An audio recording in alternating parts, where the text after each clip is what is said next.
Welcome to RPG Book Club, the podcast where we play a little bit of a video game and talk about how it makes us feel. I'm Bernard.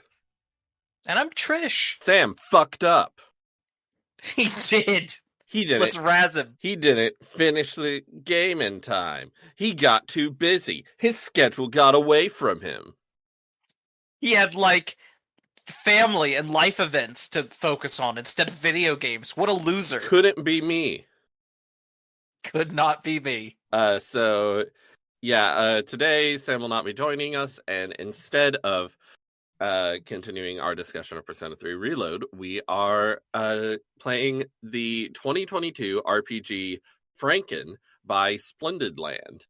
I have been saying we should do a bonus episode on this game for a long time because I saw the streamer Video Chess play part of it, and I was like, this looks hilarious and wonderful.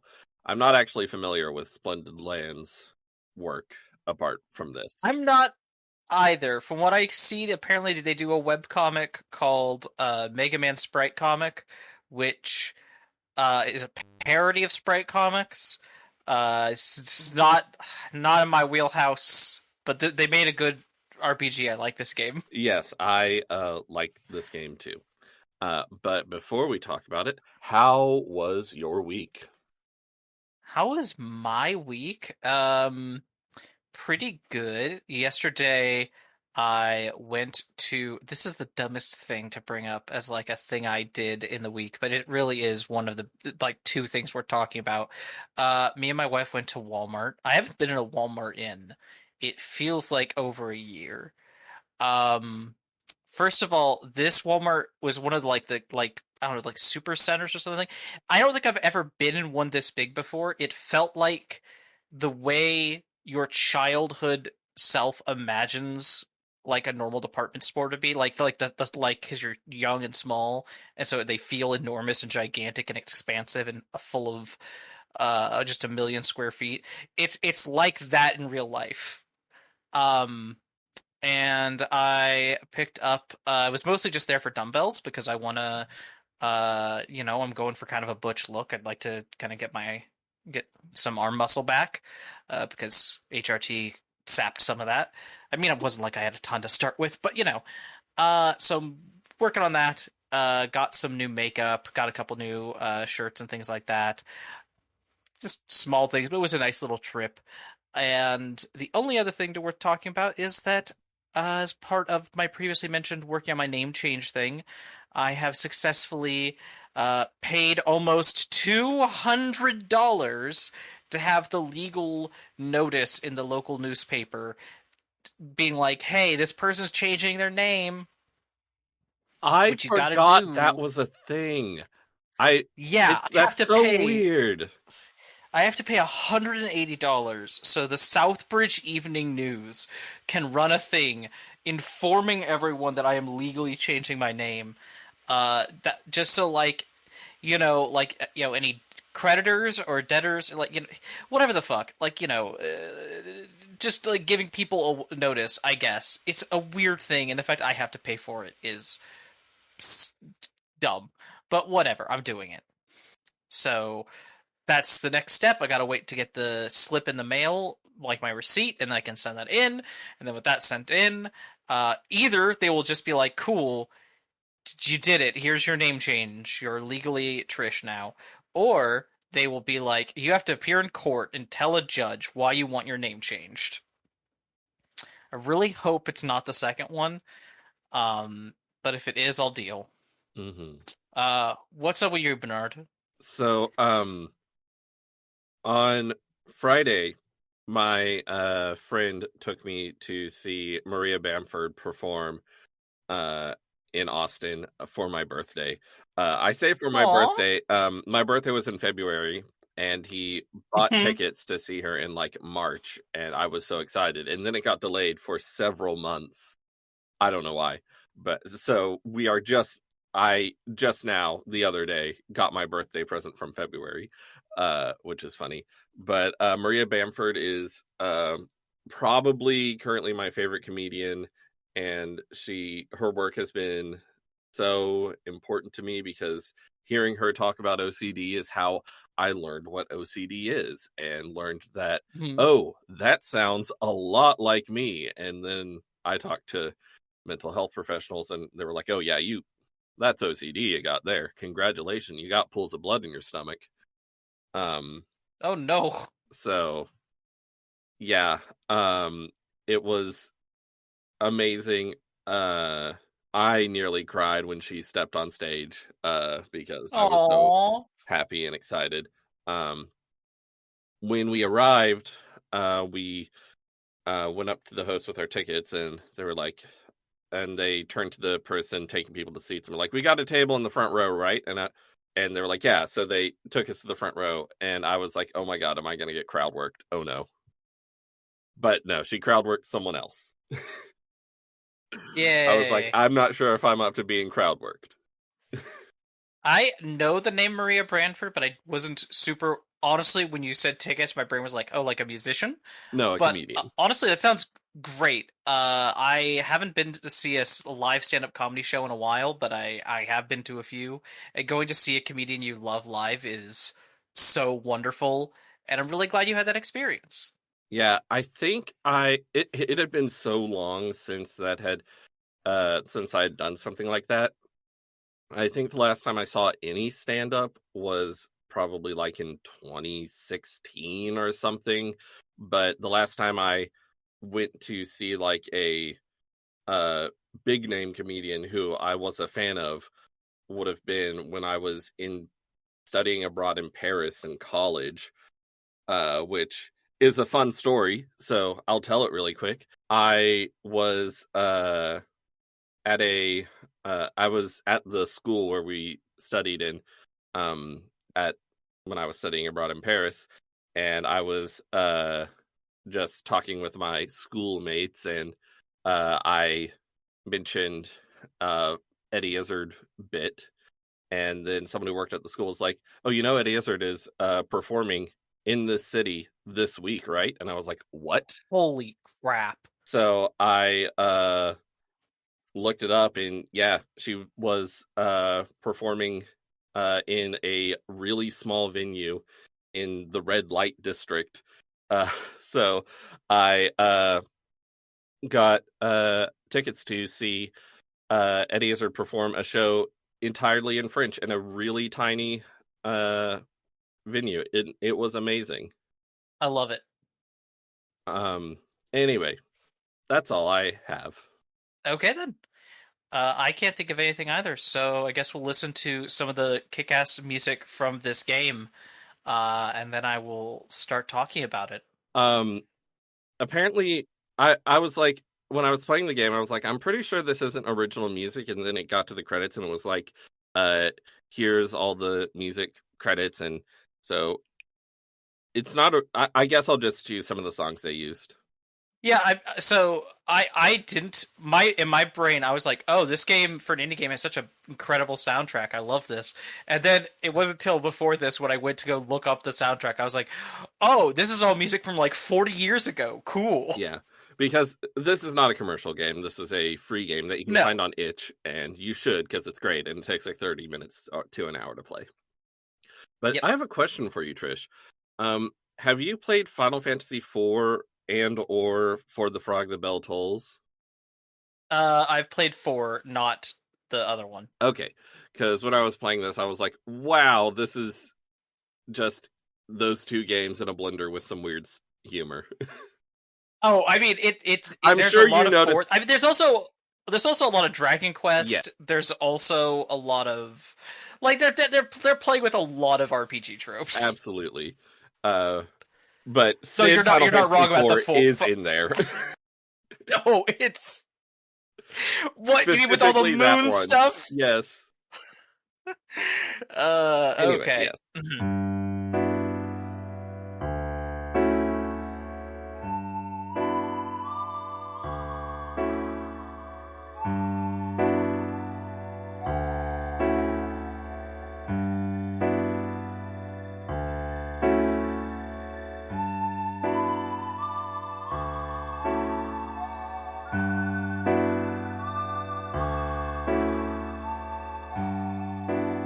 According to the text crawl at the beginning, the province of Fentinisnark is in turmoil.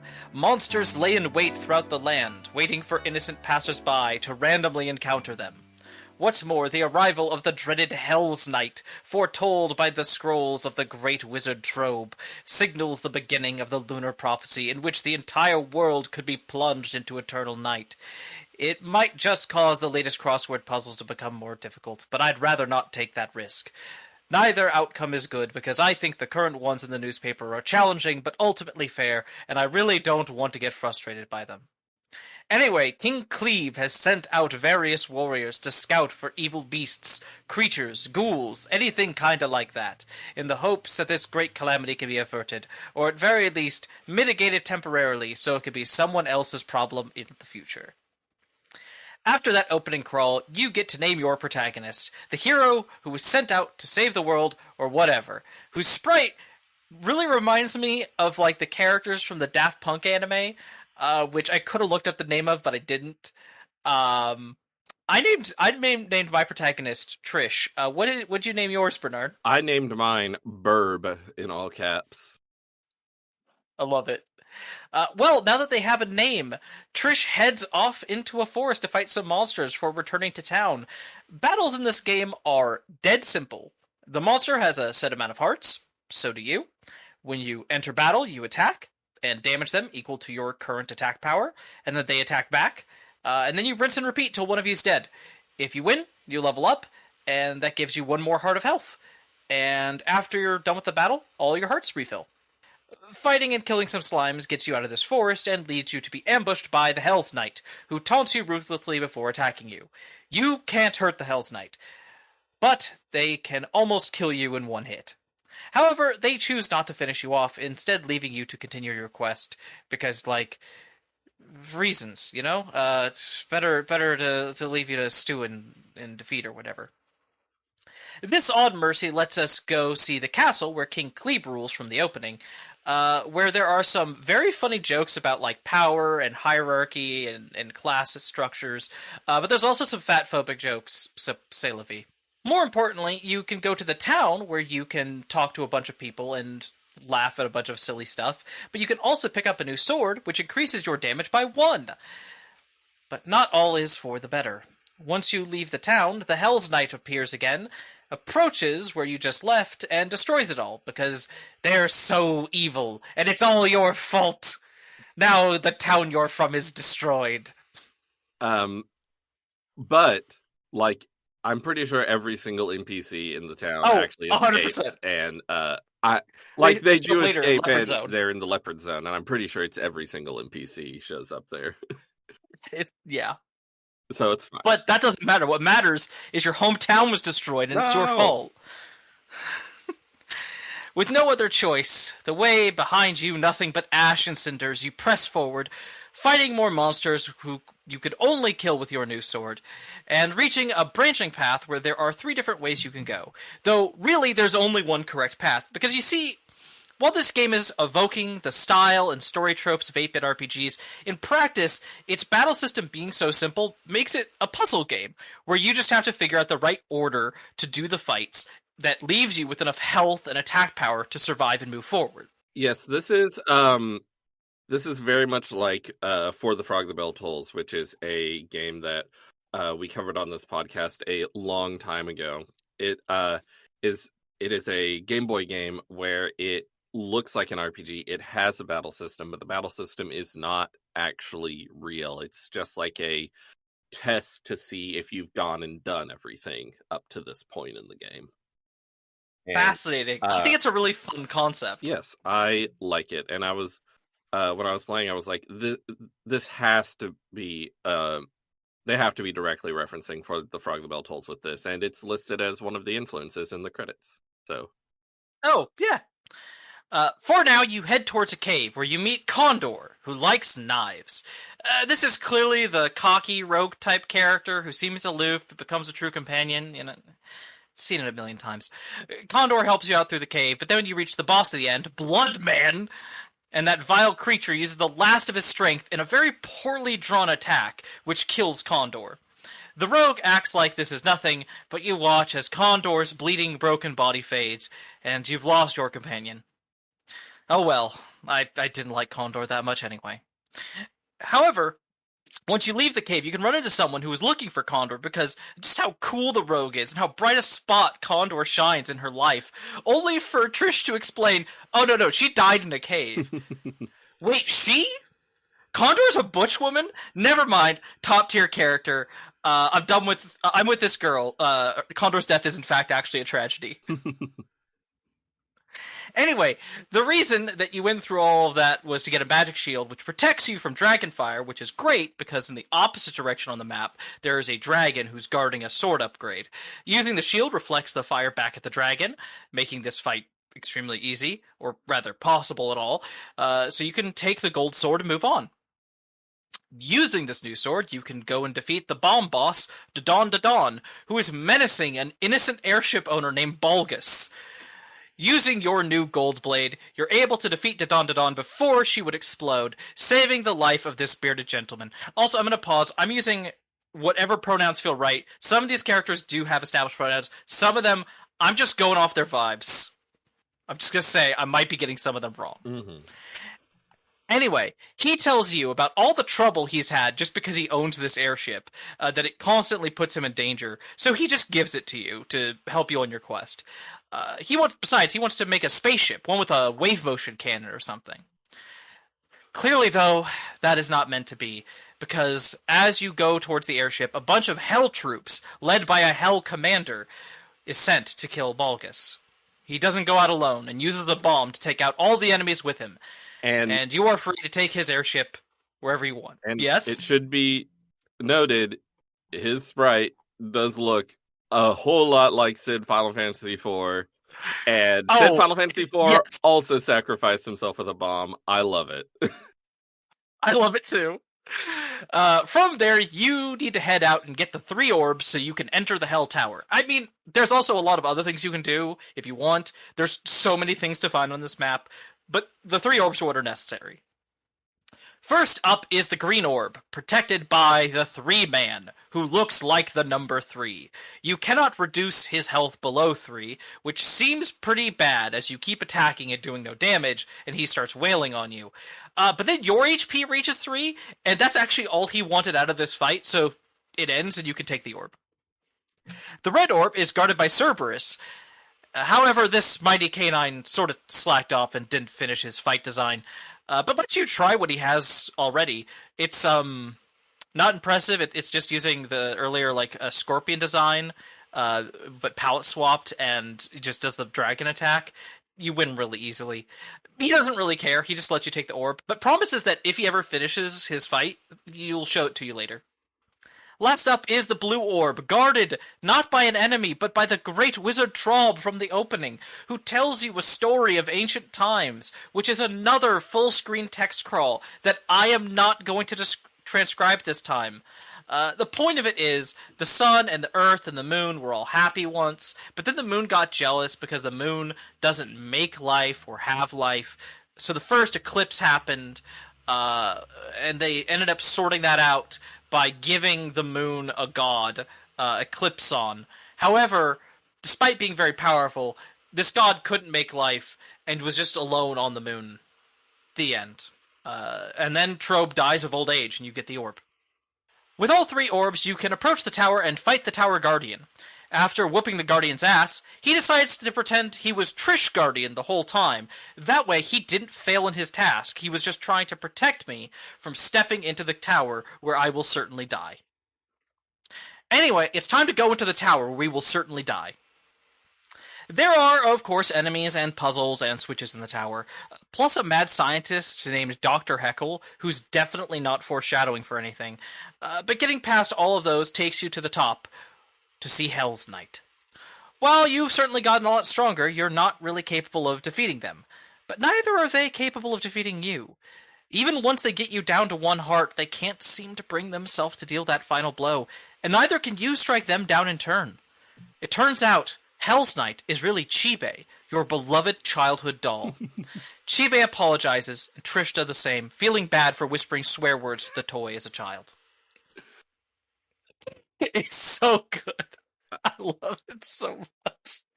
I I just love the writing in this game is great, and specifically It's really good. the way it does plot twists is very funny.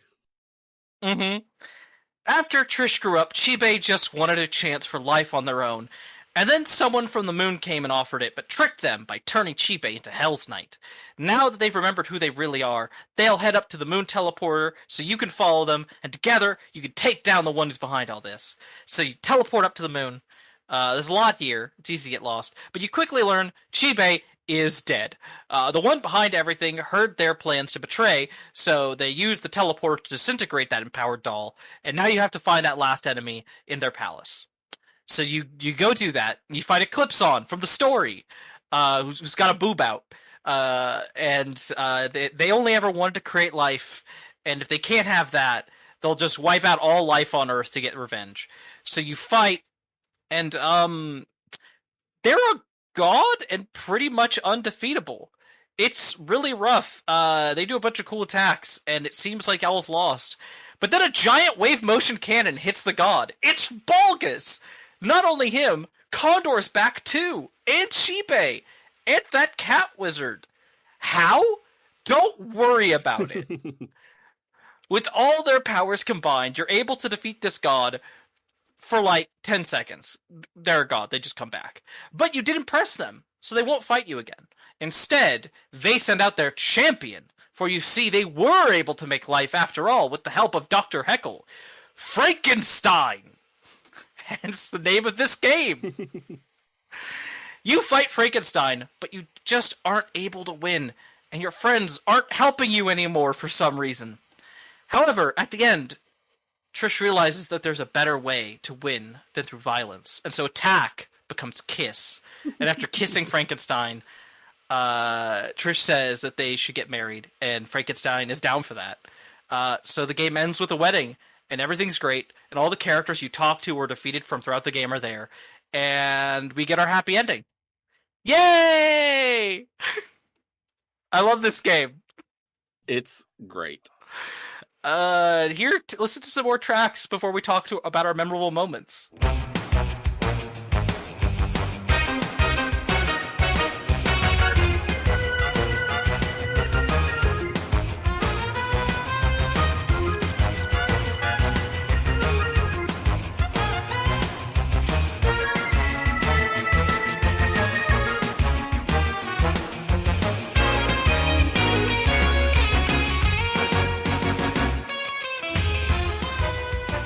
So, I was playing on my computer and I didn't really have a good way. I mean, I could have taken screenshots and then done something with the screenshots so I'd be able to easily see them when I'm recording where I'm recording now, but I didn't feel like doing that, so I don't actually have screenshots of lines I find funny, but there's a I bestiary do.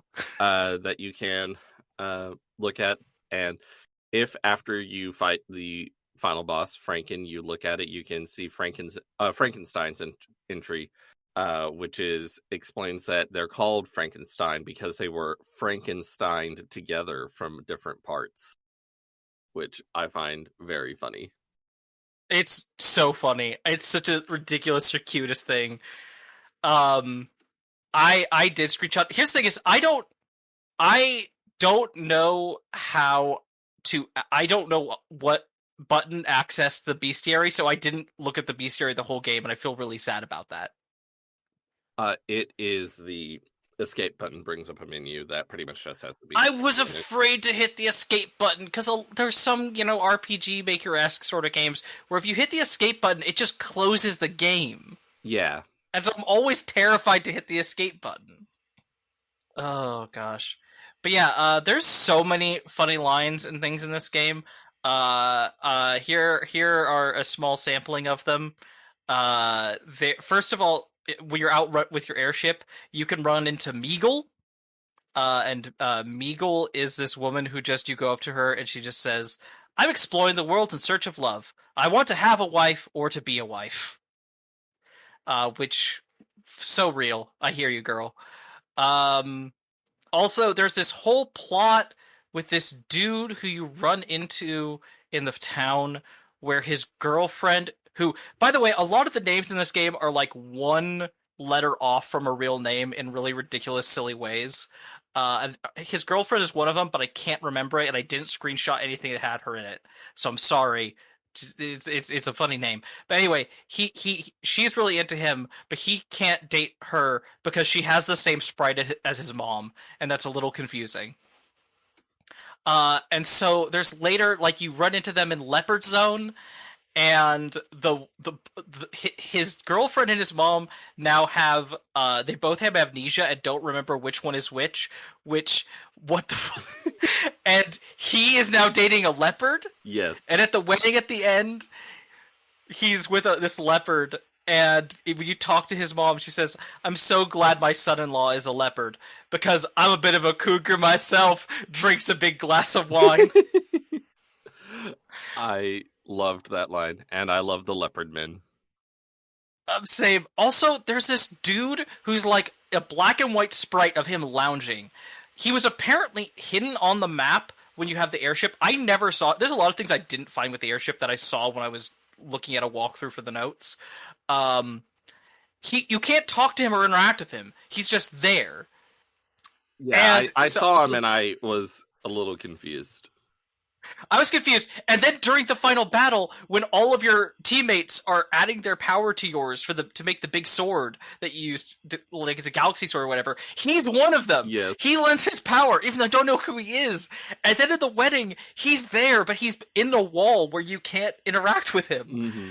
But I did discover if you click on him, he just disappears. And last, Condor. I'm not joking when I say I did just fall in love with Condor entirely. Not just because she's a butch woman, but because she has some of the funniest lines in the game. With my personal favorite being, "Huh, who would have thought a licks their knife like a pervert type of woman like me would end up messing up a god." Also, after you defeat Eclipson and it looks like like they're dead, the Great Wizard starts being like, "Oh, but it's so sad, really. Eclipson only wanted to create life. It's a truly a tragedy." And Condor just says, "Oh, great! Here comes the Eclipson apologist."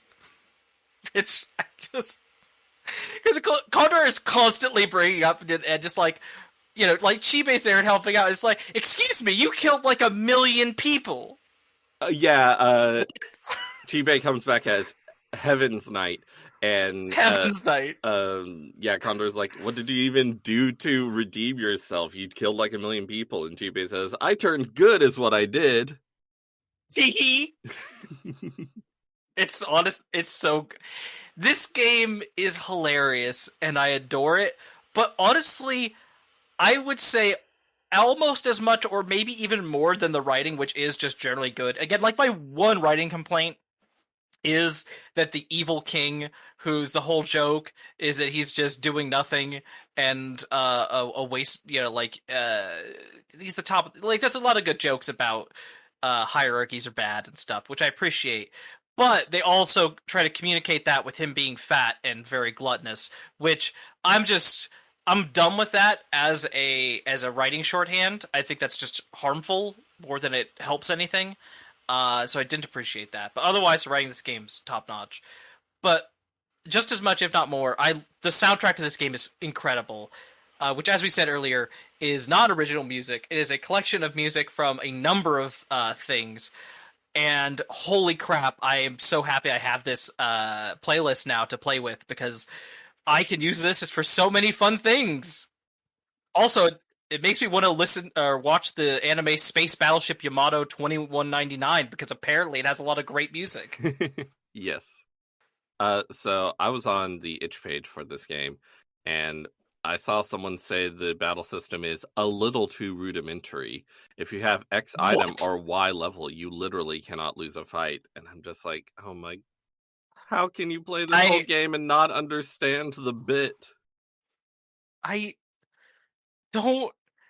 That has to just be willful ignorance at that point. That has to be. I don't know. Some people don't have the media literacy. I guess. Also, sorry, but to go back, so the opening from the very first moments of this game, I was sold because the opening title crawl has a track under it, which is apparently called "Satiric" by Thierry Dubé, which is a old remix of Jim. God, I never know how to pronounce this song, even though it's one of my favorite classical tracks ever. Gymnopede Number 1 by Eric Satie. Um, I just that's like like a famous classical music track that I adore with all of my heart. And this is a remix that takes it and makes it kind of Zelda-y, like old 8-bit Zelda-y, and it's like you just improved one of the best songs ever. Incredible. Mm-hmm. Anything else you can think to say about Franken? I am glad I finally played it. I'd been thinking Same. I want to play this game for about 2 years now, so I finally got around to it. Yeah, and you got me to play it, and I thank you tremendously because it was a ton of fun. Also, I don't know why I found this funny, but the character is called. There are a few things in the game where, like, the character is called Hell's Knight, but when you actually fight them in the battle system, it is Hell Knight with no space and no apostrophe s. Oh, it's so inconsistent, and I love I that. find that very funny. I like it. Same. There's a lot of just like jokes that feel like they are jokes because they were it's how 8-bit RPGs used to like the grammar was inconsistent like that a lot of the time. Hmm. Like there was like just like this weird like slight lack of polish that they're replicating in a way that's funny. But yeah, that think that covers it. Oh yes. I was waiting for Sam to outro us.